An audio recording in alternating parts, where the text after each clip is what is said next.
इंसान के पराक्रम के बारे में, उनकी वीरता के बारे में जब सुनते हैं, उनके धैर्य की और उनके साहसिक किस्सों के बारे में जब सुनते हैं, और इतना ही नहीं, जब उन्हें यह भी सुनाई देता है इनका सामना कोई खड़ा नहीं हो सकता है, वे हर किसी ताकत को हरा देते हैं, सारी ताकतें उनके सामने से डर कर भाग जाती हैं। कोई मनुष्य उनके सामने खड़े नहीं हो सकते हैं, क्योंकि देवता भी उनके साथ में है, ईश्वर भी उनके साथ में है, परमेश्वर भी उनके साथ में है। उनकी न केवल भुजबल उनके साथ में है, न केवल उनकी कौशल और प्रतिभा उनके साथ में है, न केवल उनकी वीरता उनके साथ में, उनके साहस उनके साथ में है, न केवल मनुष्य और सेना उनके साथ में है, न केवल देश उनके साथ में है, वरन आकाश की ताकतें अर्थात ईश्वरी ताकतें भी उनके साथ में है।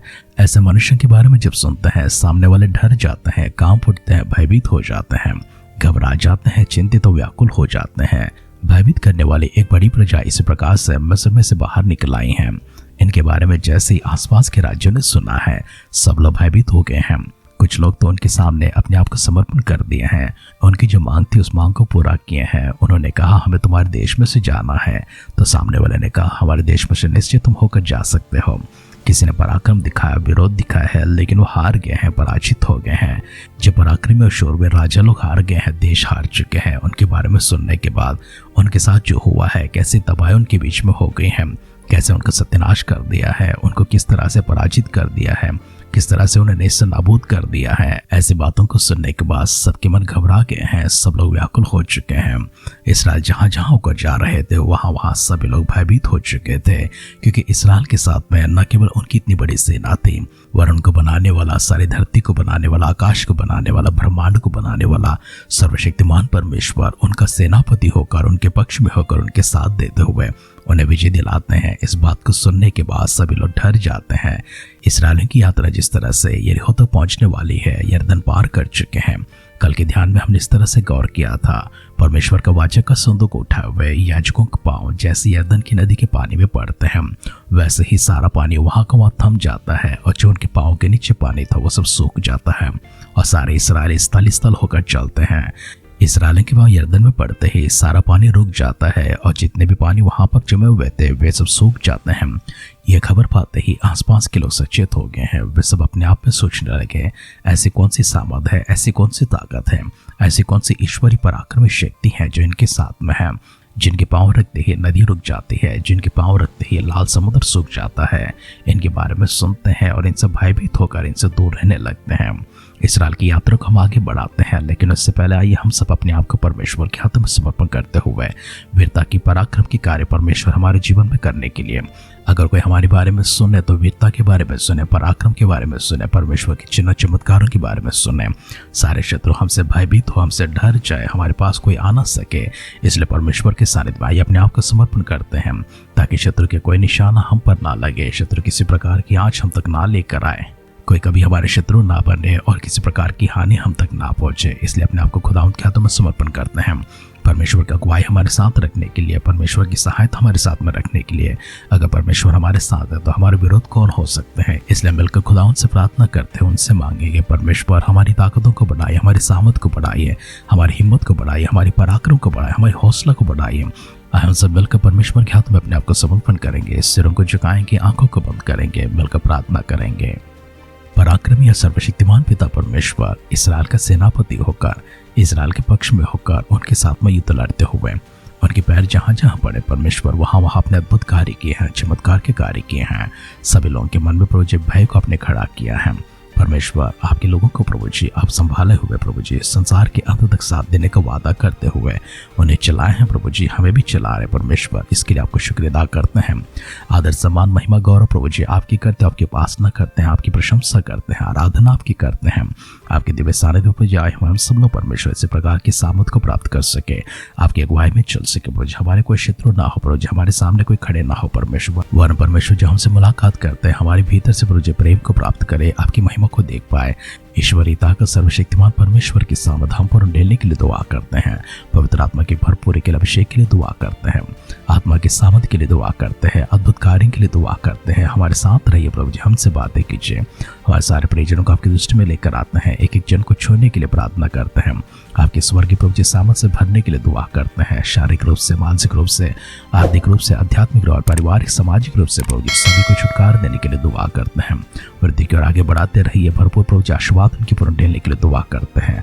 हमारे साथ होकर हमसे बातें कर, इसके लिए धन्यवाद करते हुए आदर सम्मान महिमा के साथ में हमारे उद्धारकर्ता हमारे प्रभु यीशु मसीह के नाम से इस प्रार्थना को मांगते हैं। सुन और कबूल कर पिता, आमेन आमेन आमेन।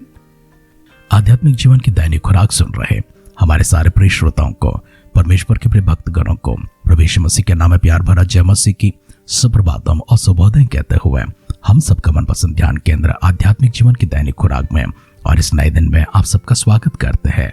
हमारी अध्ययन यहोशू का ग्रंथ 5वें अध्याय में चल रही है। आइए उसका पहला वचन से पढ़ते हुए हमारी ध्यान को आगे बढ़ाएंगे। जब यरदन के पश्चिम की ओर रहने वाले एमोरियों के सब राजाओं ने और समुद्र के पास रहने वाले कनानियों के सब राजाओं ने यह सुना कि यहोवा ने इस्राएल के पार होने तक उनके सामने से यरदन का जल हटाकर सुखा रखा है, तब इस्राएलियों के डर के मारे उनका मन घबरा गया और उनकी जी में जी ना रहा। उस समय यहोवा ने यहोशू से कहा, चकमक की छुरियां बनवाकर दूसरी बार इस्राएलियों का खतना करा दे। तब यहोशू ने चकमक की छुरियां बनवाकर खलडिया नाम टीले पर इस्राएलियों का खतना कराया। और यहोशू ने जो खतना कराया इसका कारण यह है, जितने युद्ध के योग्य पुरुष मिस्र से निकले थे वे सब मिस्र के निकलने पर जंगल के मार्ग में मर गए थे। जो पुरुष मिस्र से निकले थे उन सबको तो खतना हो चुका था, परंतु जितने मिस्र से निकलने पर जंगल के मार्ग से उत्पन्न हुए उनमें से किसी का खतना ना हुआ था, क्योंकि इस्राएली तो 40 वर्ष तक जंगल में फिरते रहे, जब तक उस सारी जाति के लोग अर्थात जितने युद्ध के योग्य लोग मिस्र से निकले थे वे नाश ना हो गए, क्योंकि उन्होंने यहोवा की ना मानी थी। सो यहोवा ने शपथ खाकर उनसे कहा था कि जो देश मैंने तुम्हारे पूर्वजों को शपथ खाकर तुम्हें देने को कहा था और उसमें दूध और मधु की धाराएं बहती हैं, वह देश मैं तुमको नहीं दिखाने का। तो उन लोगों के पुत्र जिनको यहोवा ने उनके स्थान पर उत्पन्न किया था उनका खतना यहोशू से कराया, क्योंकि मार्ग में उनके खतना न होने के कारण वे खतना रहित थे। और जब सारी जाति के लोगों का खतना हो चुका तब वे चंगे हो जाने तक अपने अपने स्थान पर छावनी में रहे। तब यहोवा ने यहोशू से कहा, तुम्हारी नाम धराई जो मिस्रियों में हुई है उसे मैंने आज दूर की है। इस कारण उस स्थान का नाम आज के दिन तक गिलगाल पड़ा है। सो इस्राएली गिलगाल में डेरे डाले हुए रहे और उन्होंने यरीहो के पास अराबा में पूर्णमासी की संध्या के समय फसह मनाया। और फसह के दूसरे दिन वे उस देश की उपज में से अख़मीरी रोटी और उसी दिन से भुना हुआ दाना भी खाने लगे। और जिस दिन वे उस देश की उपज में से खाने लगे उसी दिन बिहान को मन्ना बंद हो गया और इस्राएलियों के आगे फिर कभी मन्ना ना मिला, परंतु उस वर्ष उन्होंने कनान देश की उपज में से खाई। जब यहोशू यरीहो के पास था तब उसने अपनी आंखें उठाई और क्या देखा कि हाथ में नंगी तलवार लिए हुए एक पुरुष सामने खड़ा है। और यहोशू ने उसके पास जाकर पूछा, क्या तू हमारी ओर का है वह हमारे बैरियों की ओर का? उसने उत्तर दिया, नहीं, मैं यहोवा की सेना का प्रधान होकर अभी आया हूँ। तब यहोशू ने पृथ्वी पर मुंह के बल गिरकर दंडवत किया और उससे कहा, अपने दास के लिए मेरे प्रभु की क्या आज्ञा है? यहोवा की सेना के प्रधान ने यहोशू से कहा, अपनी जूती पांव से उतार डाल, क्योंकि जिस स्थान पर तू खड़ा है वह पवित्र है। तब यहोशू ने वैसा ही किया। यहोशू के ग्रंथ 5वें अध्याय की पहला वचन से लेकर अंतिम वचनों तक हमने पढ़कर सुनना है। इसमें सबसे पहली बात यह है, यरदन की पश्चिम की ओर रहने वाले एमोरियों के सब राजाओं ने, समुद्र के पास रहने वाले कनानियों के सब राजाओं ने जैसे ही सुना है कि परमेश्वर ने यरदन की पानी को हटाकर उसे सुखा दिया है, इस्राएली उसमें चलकर आगे बढ़े हैं, तो उनका मन घबरा चुका था और उनका जी में ना रहा। अपने आप को बचाने के लिए वे अपनी तैयारी में खड़े हुए हैं। दूसरी बात यह है, परमेश्वर ने यहोशू को आज्ञा दी है कि सारे इस्राएलियों को खतना कराया जाए, क्योंकि जितने लोग मिस्र में से निकल आए थे और सेना में थे उन सबका तो खतना हो चुका था, परंतु वे 40 साल जंगल में ही फिरते फिरते सब नाश हो चुके थे। उनके स्थान पर परमेश्वर ने उनके लिए जो संतानों को उत्पन्न किया है उनका खतना नहीं हुआ था, क्योंकि वे जंगल में मारे फिरते थे। इस कारण से वे सारी यात्रा में खतना रहित थे। परमेश्वर ने यहोशू को जो आज्ञा दी थी उसी के अनुसार उन्होंने किया और सभी लोगों को एक साथ खतना कराया। और जब तक उनके घाव चंगे नहीं हुए थे तब तक वहीं पर अपनी छावनी में रहे थे।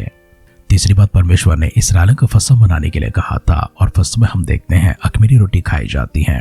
40 साल पहले परमेश्वर ने इस्राएल को मिस्र में से निकलने से पहले मूसा के माध्यम से फसह को मनाना सिखाता वो आदेश दिया था। सीन नाम जंगल में भी परमेश्वर ने इसी विधि को ठहराया था और इस्राएली इस प्रकार से हमेशा फसह को मनाते आ रहे हैं।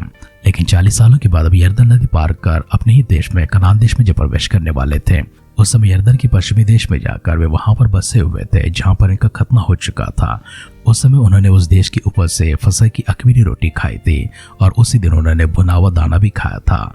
और जिस दिन उन्होंने उस देश की उपज से खाना शुरू किया था उस दिन बिहान को मन्ना बंद हो चुका है। इजरायलियों ने इसके आगे कभी मन्ना को नहीं देखा है, परंतु जिस देश में वे रहे हैं उसी देश की उपज को वे खाते हुए आगे बढ़े हैं। 40 वर्ष तक परमेश्वर के स्वर्ग से आता हुआ यह मन्ना आज यहाँ पर रुक जाती है। और चौथी बात, यहोशू के सामने एक व्यक्ति नजर आता है जो एक नंगी तलवार को लेकर उनके सामने खड़ा हुआ था। उस पुरुष के पास जाकर यहोशू ने पूछा, क्या तू हमारी ओर का है या फिर बैरियों की ओर का है? उसने कहा, मैं तो परमेश्वर की सेना का प्रधान हूँ।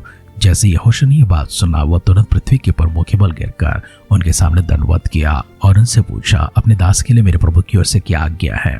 परमेश्वर की सेना के प्रधान ने यहोशू से कहा, सबसे पहले अपने पांवों की जूतियों को उतार दे, क्योंकि जिस जमीन पर तू खड़ा है वो पवित्र है।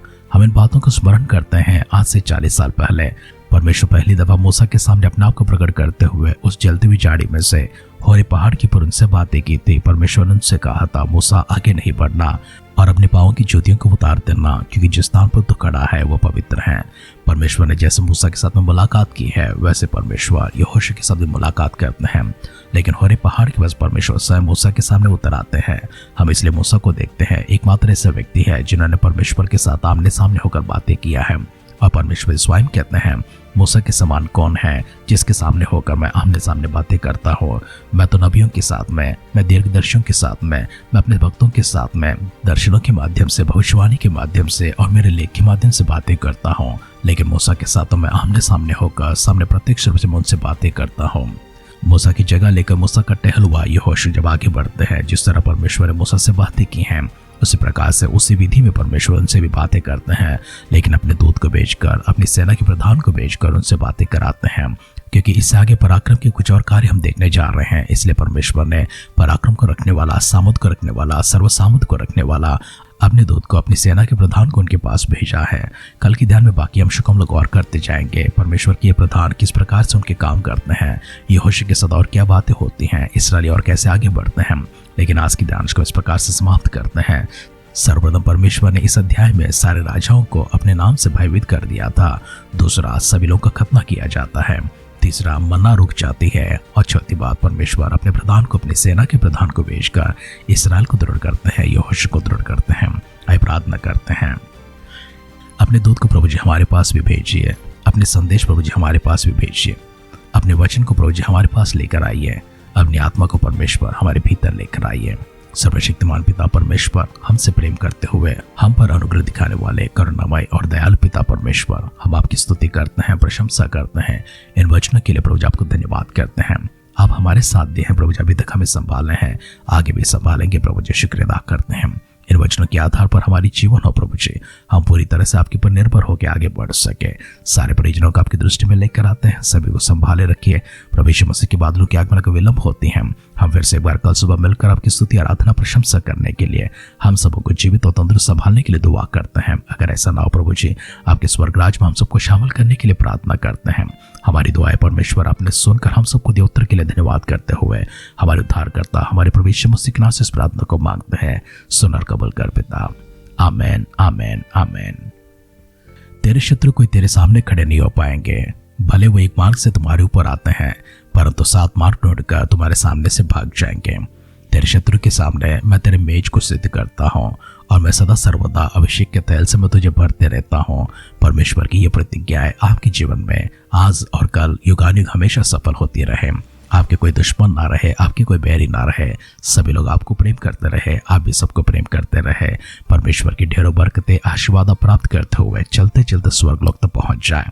हमारी सी दुआ कामना के साथ आज की ध्यान के पर समाप्त करते हैं। आप सुनते रहिए, सुनाते रहिए आध्यात्मिक जीवन की दैनिक खुराक। कल फिर मिलेंगे। अपना ख्याल रखिए, अपनों का ख्याल रखिए, दूसरों का भी ख्याल रखिए। God bless you.